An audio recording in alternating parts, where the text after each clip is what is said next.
Друзья, вот это мы сейчас стресской дали жару. Короче, легли в 6 утра, и я сегодня встаю, ну, у меня такое ощущение, что я поспал где-то часик. И думаю, что-то надо лечь, поспать еще. Такое ощущение, что там начало 7 утра.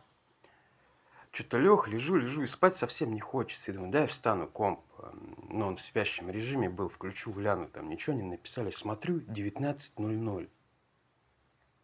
Я не пойму, что за 19:00? Это глюк или вот эта тема с отключением интернета?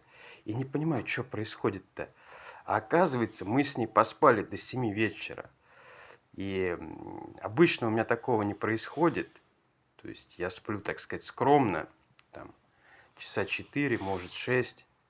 Но вот и до сих пор спит, как вот я ее ночью вывел.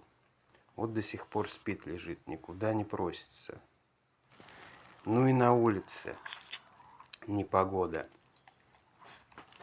Так что мы пережидаем.